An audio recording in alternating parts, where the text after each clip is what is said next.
I'm Derek Andre. You're watching Derek Andre TV. And today's topic on Totally Disgusted is poor then versus poor now. Let's totally discuss it.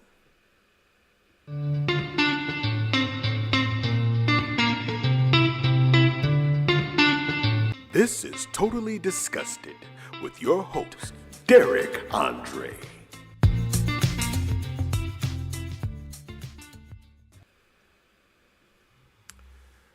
All right, guys, welcome to Totally Disgusted. I am your host, Derek Andre. And as you know, we just talk about random stuff. So today's topic is poor then versus poor now. So I had thought about this a while back and I had written it down in my list of topics. And yesterday, I was riding with one of my coworkers. We were doing our route out there as Amazon delivery drivers. And we were just talking about life. And he said, man, it seems like, and I was telling him some stuff about me. He said, man, it seems like being poor back then is way different than being poor now.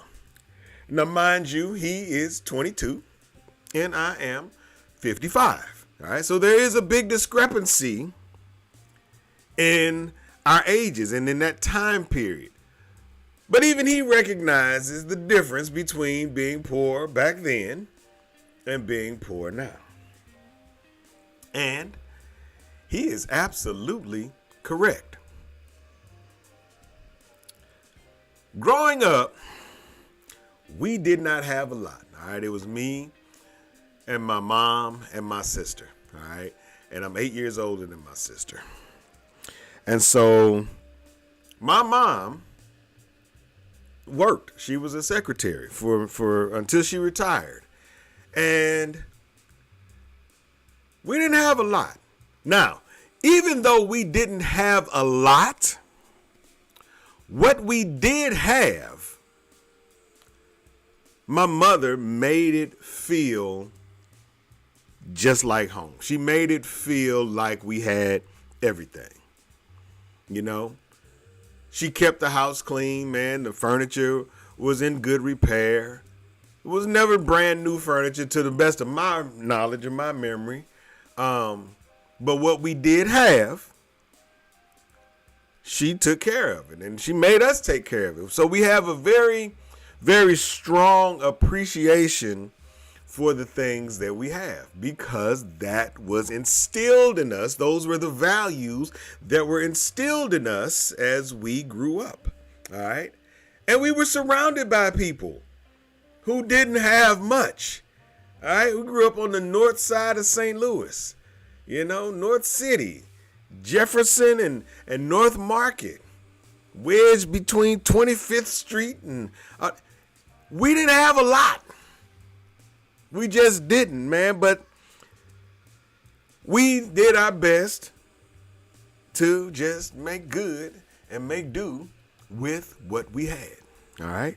That's what we did. That's what we did. That's what all poor people did. All right. But our poor back then was very different than the poor nowadays. All right. I remember when we would go to, I don't remember if I think we went and got it. I don't know where it came from. Maybe they brought it to us. It kind of seems like maybe some of the stuff was dropped off or brought to us. But I remember government cheese. No, here's the crazy part about government cheese. Government cheese made the best grilled cheese sandwiches ever. All right. But I'm fairly confident the government cheese has just been rebranded as Velveeta cheese. I am 100% sure that government cheese is now rebranded as Velveeta cheese because it is identical to Velveeta cheese. Only difference is government cheese came in a very, very bland generic box, and I'm fairly confident it was just white, and it had the top was white, and the part where the cheese was inside of it was just cardboard. It was very nondescript. Okay, there was nothing about government cheese that was exciting, but it made great grilled cheese sandwich. It was kind of soft to the touch, and you cut it just like Velveeta. If you've ever had Velveeta cheese for anything, then I do believe you've had government cheese. All right. We had powdered milk. Now, I don't know how many people are willing to admit to the fact that they had powdered milk. And if they are willing to admit to the fact, they will wholeheartedly co-sign what I'm about to say. Powdered milk is by far the most disgusting thing ever created by human beings. It is gross. It is gross. All right. So basically, powdered milk. Now, this is poured back then. All right. This is poured back then. Came in a box about the size of a family-sized box of Cheerios. All right. So it's pretty good size. You know, it's about this big, about that big. I can't tell you how many ounces, however many ounces a family-sized box of Cheerios is about the size that this box of powdered milk came in. All right. And so the way powdered milk worked is if you wanted milk, you poured, it had a little spout on it. You could pour the little milk flakes in like a, if you wanted a big thing, you could just pour it in like a pitcher. Like, you know, you like gonna make Kool-Aid with. Pour it in a pitcher. You measure it out to however much you think you might need. Might take a cup. And you pour it in the pitcher. And you add the correct amount of water to it. All right. In order for it to become milk. All right. So this is how you do it. And so you mix it up. You stir it, you stir it, you stir it. And it actually, in the picture, appears to look like milk. All right, it's white in color and this, that, and the other. Okay. You know, I guess if you wanted it a little thicker, you add a little less water or a little more powder or whatever. I don't know. But here is the thing. Powdered milk, to drink it, was all right. It wasn't great. It really did not taste much like milk. But putting powdered milk on your cereal, any kind of cereal, every now and then we would sneak some Frosted Flakes in the house, or, you know, most of the time it was just corn flakes. We didn't have no whole lot of brand name cereal. But the moment you pour that powdered milk over that cereal, it was game over. It started looking gray. And because it was water-based, it instantly made anything you was going to eat, any kind of cereal you was going to eat, it turned it into mush. There was no cereal that worked well with powdered milk. This is poured back then, y'all. Not poured now. This is poured back then. This is in the 70s and 80s. And, you know, I'm a 70s baby. I was born in 1970. So I'm telling you what it was like to be poor growing up in the 70s and 80s. Powdered milk was the work of the devil. 100%. 100%. Work of the devil, man. Yeah, it was terrible over cereal. So now we've talked about government cheese, which is rebranded as Velveeta cheese, and powdered milk. Used to have a lot of peanut butter. I don't remember if they delivered this stuff to us or not. I just know that this was government issued food for poor people. It was government issued food. We has a lot of peanut butter, man. And the thing that used to irritate me about being poor, growing up in the 70s, and peanut butter, is if you didn't buy it from the store, the peanut butter that they gave you was crunchy. don't nobody that I know or have ever known in all of my life eat crunchy peanut butter. Crunchy peanut butter should be a felony. Straight up. It should not even be legal. It should not be legal for anybody to consume nor sell crunchy peanut butter. Them little peanuts tear your bread up. You get it all jammed up in your teeth. Dental work be jacked up. Crunchy peanut butter is the work of the devil.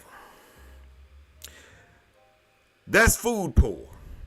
We didn't have a whole lot. Wasn't going to no McDonald's. We wasn't going to no restaurants to grab. Wasn't the Subway and all that. That stuff didn't exist back then, man. I don't even remember I think KFC existed back then. But we wasn't eating KFC too often. It might have been a special occasion where somebody would bring home some KFC, my grandmother, grandfather, somebody. But I don't ever really recall really eating fast food. We cooked at home with what we had. I ate a lot of pork and beans. I remember eating pork and beans and hot dogs. I remember that. My mother, as wonderful as she is, she'll tell you she wasn't cooking a whole lot. So it wasn't a whole lot that we actually ate. We was never hungry, Every now and then we get some pork chops and stuff like that. We ate, but we wasn't eating out. There was no, hey, we getting ready to go and, we might go eat out like together as a family after church on Sunday. But even back then, the church would have dinners after church. They would provide food. They would either barbecue or be food down in the basement. And it wasn't always like a special occasion. Sometimes they would just have, food in the basement of the church. Now, I don't know if everybody's church is like that, but I know Newstead Missionary Baptist used to feed us. I remember that. But we wasn't doing we going to eat out, we going here, we going to stop here, we eating it at this place, that place. No, we ate at home because we was poor back then. We didn't have a whole lot of money. My mother was the only income coming into our household. So it wasn't no eating out. We was not going, no. Every now and then we might squeeze some White Castles in. Every now and then. But that was a rarity. Wasn't doing that. We ate at home. Television. If you had a television in your house, you was already ahead of the game, man. You was already ahead of the game. We had one TV in the house. I don't even remember. I'm trying to think of where the TV, I think if I remember correctly, the TV, I don't even remember a TV when we lived on North Market majority of my life growing up.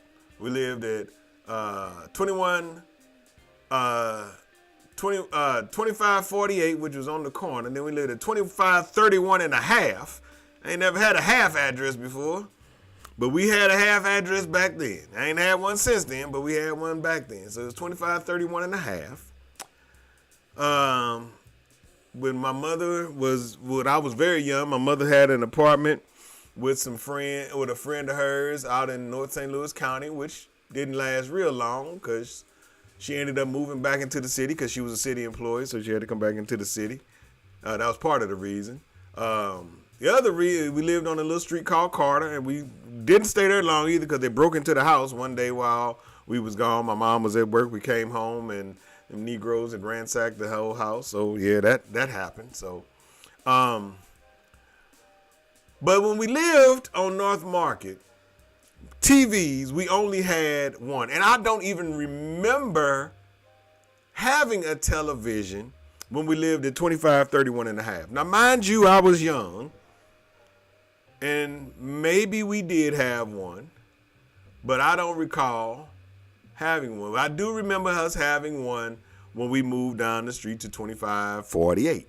We did have a television down there, and if I remember correctly, It was in the living room. We had, so 2548 was a 2-family flat. 2531 and a half was a 4-family, if I remember correctly. It was, we lived on the ground floor. There was a gangway that separated us, and then there was another apartment on the other side. I do not recall whoever lived there. And then above us, there was, I never went upstairs, so I don't know, because you would go through this gangway and then steps in the back would take you up to the second level. So I don't know if that was just one single unit or if that was 2-family. But I believe it was a 4-family unit. It was owned by a man named Mr. Heideman. Little old white guy. I remember Mr. Heideman. But I don't remember if the upstairs unit was one big unit. I kind of don't think so. I think it was 4 independent units. But yeah, but we only had one television. If we had a television at 2531 and a half. I do know we had one when we lived on 2548, and it was in the living room. But back then, wasn't no cable. We had no cable, man. There was no cable. You had ABC, NBC, CBS, PBS, Channel 11, and Channel 30. Those were the channels that you had to choose from. And some of those channels went off. At like midnight, 1 o'clock, the TV was over. You ain't getting no more TV till the next morning, man. Wasn't no TV running 24 hours, 7 days a week, man. TV went off the air. Now, mind you, this is the 70s, man. This is in the 70s and the 80s, man. TV went off the air, you know. But if you was lucky enough to have a TV in your house, you was doing something, man. One thing that we did have, though, is we did have music. My mother loved having albums and stuff like that. So there was always music in the house. She listened to Roberta Flack and, you know, all the artists from, you know, the 60s and 70s that, you know, that were popular back then. We had Stevie Wonder. You know, I got to sneeze, y'all, and I'm pretty sure that, hold on. Excuse me. Y'all hear that little chew? I think I'll be tearing up my insides when I sneeze like that. But we had music. We always had music. Music was relatively easy to come by because, you know, you could have a radio, you know, and back then, you know, since it was no, you know, wasn't no MP3 players and all that stuff, there was no streaming, nothing. We had AM and FM. And I clearly recall us only having, for a long time, the black stations was only on AM. I don't remember having black stations on FM until I was probably in my double digits. Then we started getting Magic 108, which was our black station, which was we played like basically R&B and soul and stuff like that. Hip hop really hadn't hit the scene yet. Hip hop didn't hit the scene for real until late 70s, early 80s. So we were just listening to, you know, Marvin Gaye and, you know, all the old. So yeah, so we did have radio, but TV, nah, man, we ain't really, you know, you had one TV in your household. If you knew somebody that had multiple TVs in their household, man, they was balling out of control. Now, mind you, I'm telling you this story from the perspective of a kid who lived in the city. I lived in the hood. I grew up in the hood, you know. I don't know what it was like for folks that lived in the suburbs. They probably had a very different existence, all right? But that would be similar to what we have now versus people that live in the projects. Still people live in the projects, but people living in the projects nowadays versus people that live in the suburbs and others. Okay, so there was that. So I didn't have that experience. Now, I might have been some people that grew up in the 70s and 80s that had multiple TVs. I wasn't one of them. We didn't have central air and central heat where I grew up. It's poor back then versus poor now. We didn't have central air. We didn't have central heat. We had radiator heat. There was the house that we lived in on 2548. We had radiator heat in the front of the house in my mom's room, and there was a radiator in the back, in the kitchen, all right? The hallway area and the room that I used to claim as my room, there was no heat, all right? So if you were going to go and you were going to take a bath, you would have to run the tub filled with hot water because it was a porcelain clawfoot tub. You would have to, and it was cold. If it was cold outside, it was cold in that hallway. All right. So you would have to run hot water in the tub, only hot water, so that the heat from the hot water would warm the tub. Sometimes it would get so cold, you would literally have to boil water in a pot, take it in there and pour it in the tub to help warm the tub up. All right. Wasn't no central air, wasn't no central heat, okay? So when it was cold outside, it was cold in the house. So if it was 1 degrees outside, it felt like it was -5 inside the house because it's always colder inside the building because that cold air settles, man. In the summertime, it would be 1,000 degrees. We had no air conditioning. Didn't have no window units. Window units existed. We just didn't have one. All right. We had that, man. And most of the people in the neighborhood didn't have that. You open your windows, you open your doors, and you prayed that God would send a breeze through to cool you off. We had fans. We always had fans. Most homes had little box fans. You know, we didn't have all these fancy stand fans with oscillating. We didn't have all of that. We had box fans. So you would put a box fan in your window and you would pray that that box fan would at least keep the air moving. Okay? We had no central air. Okay? We had no central air, man, when I was growing up. So you had to deal with whatever was going on outside. If it was hot outside, it was going to be hot in your house. Even when the sun set, it would still be hot. Poor back then versus poor now. Very different experience, all right? So I could go on talking about, being poor back then versus being, let's talk about poor now, all right? Poor now, in my opinion, I could be wrong. It seems to be very different. Poor now, kids have iPhones and nice Samsung Android phones. Poor now, kids got AirPods and stuff like that. Everybody got PS5s and PlayStations and stuff like that, man. Poor now, kids are wearing your parents too, wearing a lot of designer clothes, man. You go down to, if you have to apply for like food stamps or any kind of government assistance, you walk in, man, for those of them that have cars, the cars on the parking lot, you think they'll be the employees, but the cars be kind of nice if they got a car. If they ain't got a car, they still dress nice. They got on Air Force Ones, man, and they got on, designer clothes because people earn more money now. They just do. People earn more. Even poor people earn more money now than poor people did back then. So even if you go to the thrift store to get your clothes, because we spent a lot of time shopping at the Goodwill. But a good pair of jeans for us back then was Levi's. That was a good pair of jeans. You go to the thrift store now, man, shoot, you can find Ralph Lauren and Izod, and you can find designer shoes, man, that don't be that don't be worn out because people get tired of stuff and they give it away.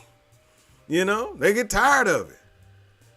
You go to people's houses, man, even in the projects, man, people be having big old TVs. Boy, if you knew somebody that had a big TV, and a big TV back then, I mean like a 35 inch, 30 inch, 32 inch, 25 inch. That was big back then. You go to these folks' houses, that's where they poor. Man, they got 75-inch flat screen TVs. You know what I'm saying? They paying rent. The Section 8 rent be like, $7, $8 a month. But you still got, nice stuff. Pour it in versus poor now is very different. And here's the problem with poor then versus poor now. Poor then, growing up with nothing, gave you a different appreciation for the things that you have. It gave you a different appreciation for the little things, you know. You were grateful if you got a brand new pair of shoes. You were grateful if on Christmas you got brand new clothing. You were grateful for the things that you had. At least most of the people that I knew, they were grateful for those things because they had just never had them fresh out the box.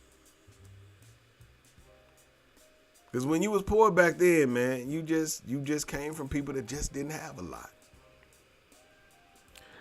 But when you're poor now, the attitude towards things are different because these kids, you seen the videos of the kids tearing up they folks' cribs because they took their phone from them.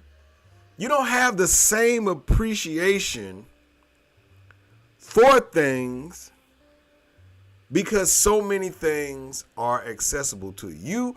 Even though you may not have as much as some of the kids you go to school with, or some of the people that you live in, in the same city or state with, but you still have more than so many people did growing up. I mean, I know the technology was different back then. You didn't have access. A lot of that stuff didn't exist. But it changes how you put value on things when everything is accessible to you. When we had cars, we had some of the worst cars growing up. We had a 67 Chevy Mercury Cougar that the floorboards was rotting out in, and it leaked exhaust fumes. So, you be getting to school or church or whatever your destination was, you smelled like, that the car was still running in you, like you was the car. You smelled like exhaust fumes. And back then, because they didn't have a whole lot of emission stuff like they do now, you didn't have to pass all these different exhaust fumes were prevalent. And so you had exhaust leaks, man. So the car leaked in there, man. We had all that stuff. Nowadays, even the worst cars nowadays got like GPS navigation. They got a little touch screen this, a touch screen that. It's a different type of poor, man. And I don't know if that's good or bad. I just know that it's different. I do think, I'd say that I do think it is. It does not force people to have an appreciation for things. You don't, if everything you got matches current technology and current status, if you can go and you can, go to like, what's some of those resale shops? What's the name of that doggone place? I can see it, but I know the name of it, but I can't call the name of it. Where you can go in there and you can buy secondhand clothes, but it's still name brand clothing. You ain't really experiencing poor. You're not really experiencing the struggle. Struggle builds character. Plato's Closet, that's one of it, and the other one is Uptown Cheapskate or something like that. Those are the resale shops and stuff that you can buy that. But you don't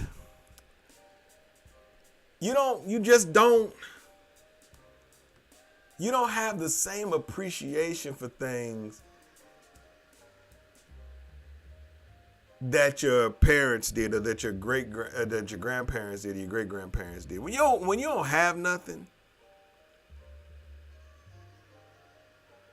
and you finally get something,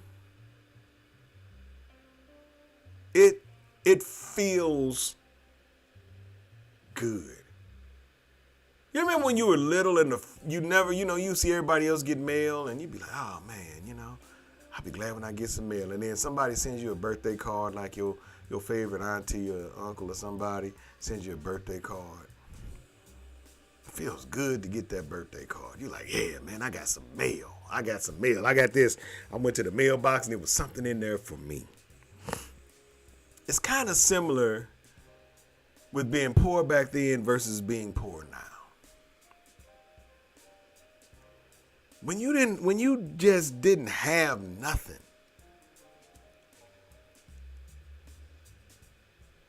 and you finally got something, you appreciated it. I just don't think that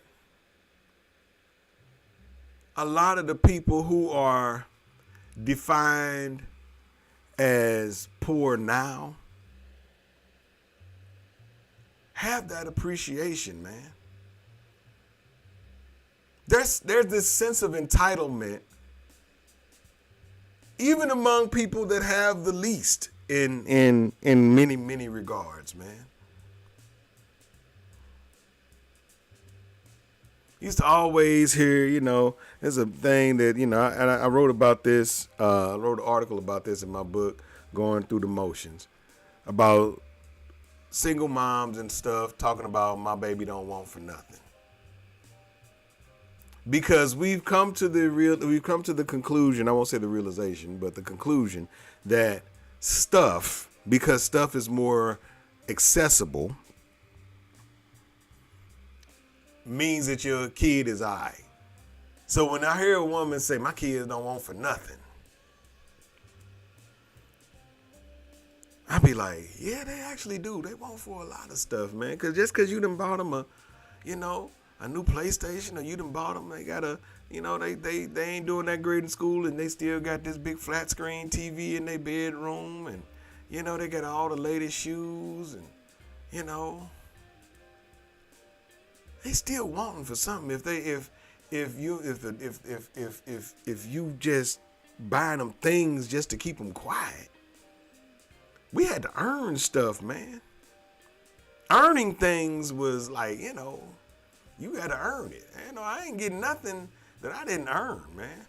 And if I didn't earn it, I didn't get it. If I didn't earn it, I did not get it. There was nothing that I was like, and if I did get it and I didn't earn it, and they found out that I didn't earn it, they took it back. But nowadays, man, poor is just different nowadays, man. The value system for things is just different. I think growing up with so little makes you just be like, you know what? I got this. I got clothes that I've had for so long because I take care of them. Because I remember when I didn't have but one pair of shoes. I remember when I only had one pair of blue jeans. Or I remember when I only had like one or two nice shirts, Nowadays, man, kids don't put value on that stuff, man. The adults don't either. They get clothes, man. They'll throw them clothes away, man. They'll get stains on them, man. They'll throw them away and not think nothing of it. You don't have to value it anymore. You don't have to put value on stuff. And I think that's the problem with society today. We don't put value on things anymore because things are so readily accessible to us. Things were not readily accessible to us when I was growing up. Again, I'm not saying that there were not people that had more than that. Yeah, there were people, but I didn't have much. And the people that were around me didn't have much. I grew up in the city of St. Louis, where the majority of the people that we were around didn't have much. So we appreciated it, man. We appreciated anything that we got. My friends were all grateful, man. You know, for the things I don't recall my friends coming outside and being like, man, I wanted the new XYZ such and such so and so shoe, but my mom got me this or my dad got me. No, I remember them coming outside and saying, yo, I got some new shoes. It didn't matter that it wasn't exactly what you wanted. I remember we used to have big wheels, the little trike, you know, it had a big wheel in the front and the thing to have was actually the green machine. The green machine had these little handles on it, man, where you could turn the back wheels and do all this other stuff. And you had the big, man, if you had a big wheel, you would pretend that it was a green machine because you would just be happy to have a big wheel. And you would ride that big wheel until it was a flat spot in the wheel from you stopping because the wheels was all plastic. You know, you would literally slide holes into the wheels, man. My friends, to the best of my knowledge, we appreciated the things that our parents or parent got for us. But I just don't think the poor kids now have that same appreciation because you go to school with kids who have a little bit more than you do financially, but y'all can still, for the most part, dress the same.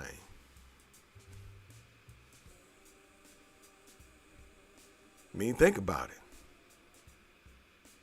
Whatever the designer clothing that exists nowadays, even the poorest of kids can get them. I don't know brands like I used to know brands back in the day. But I know that these kids know them. And somehow or another, you can get access to them, man. And then you get them, and then you wear them for a week or so. You know, we're in the age where people feel like they can't wear repeat outfits. Listen, man, if I got a new shirt, and it's 5 days in the school week, and I can wear that shirt 5 days, I'm going to rock that sucker, man. I'm going to rock it. I'm going to wear that shirt. Kids don't want to wear repeat clothes, man. Society is just different now, man. Society is just different now. I think when people had less, they appreciated more. And now that when people have more, they appreciate things less. And I think that is to the detriment of the world that we live in, man. You know, in some countries where, you know, there's true poverty, where they literally don't have like fresh water and things like that, man, when they get little things, man, they appreciate it. And that's kind of how it was for me growing up back then, you know. I got stuff, I appreciated it. I did my best to hold on to it, you know, and took care of it. I didn't just hold on to it and you know, it was rotting away. If I held on to it, I was going to take care of it. It ain't the same now, man. It ain't the same. Kids and a lot of these folks and, you know, these parents down in their 20s and 30s and stuff like that, man, that came up and, you know, it's just a different kind of poor. Different kind of poor. And it's making society, making people into, what's a good word?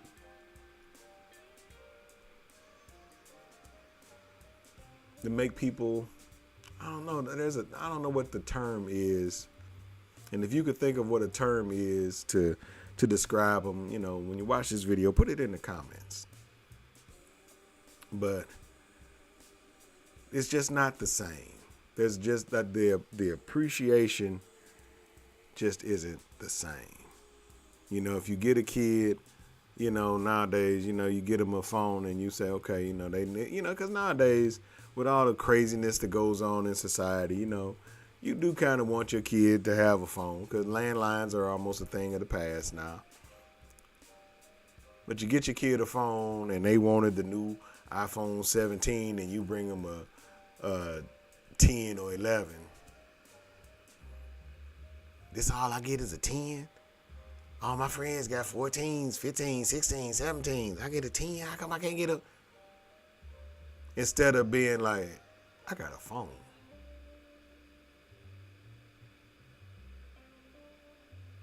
I don't know, man. Poor then versus poor now. Let me know what you think in the comments, y'all. Let me know what you think in the comments. Let me know if you think that, especially if you're in my age demographic, it might be a hard thing to see if you were born past 1980. If you were born in the late 80s and early 90s, 2000s, Well, I think if you were born up until like maybe the 2000s, you can kind of relate to what I'm saying. But if you 2000 and beyond, because I forget it is 2025, so that means y'all like 25-year-olds if you was born in the year 2000. So, but if you were born prior to 2000 and back, let me know. And if you were born in the 2000s and moving forward, and you hear stories from your parents or grandparents about what it was like back then, let me know if you think that being poor then and being poor now made people different. Be it good or bad. All right? All right. That's all I got for today's show, man. That's all I got for today's show.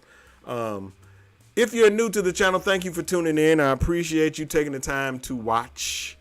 I'm going to do this transition. I'm going to transition. I try not to transition when the music is playing, but because I'm coming to the end of the show, I'm going to go ahead and do this transition, and it's going to cut the music funny, but don't judge me.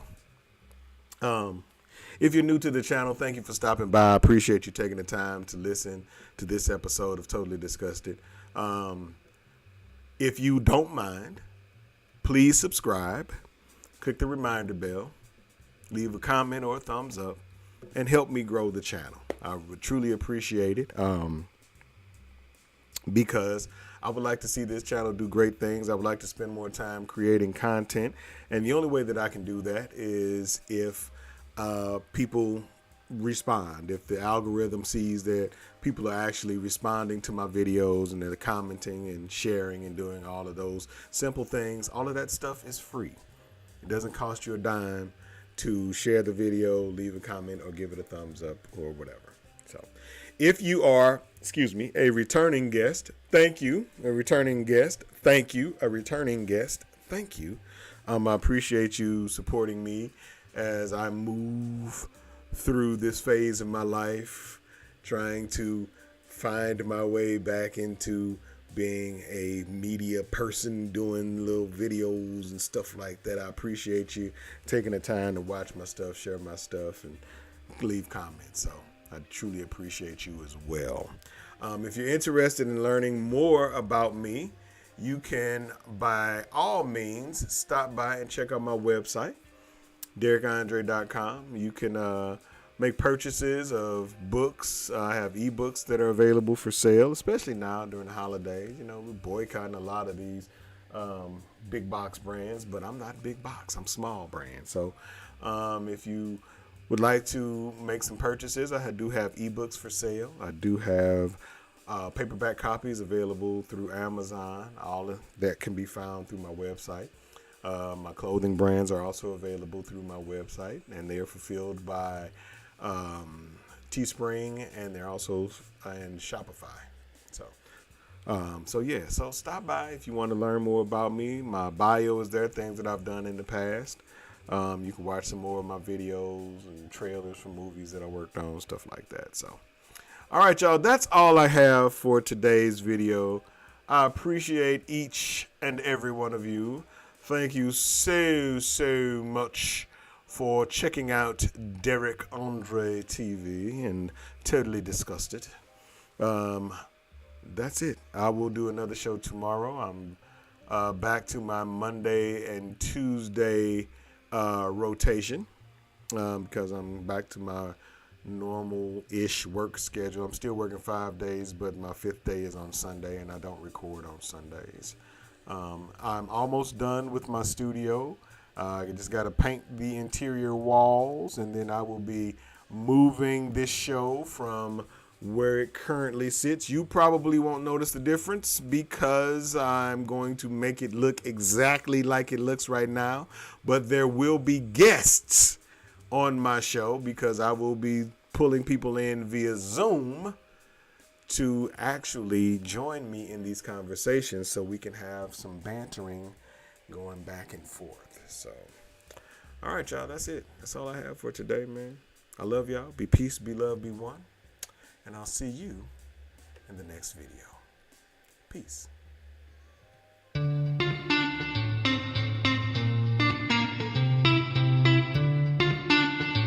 Thanks for tuning in to Totally Disgusted. Make sure to like, comment, and tell a friend.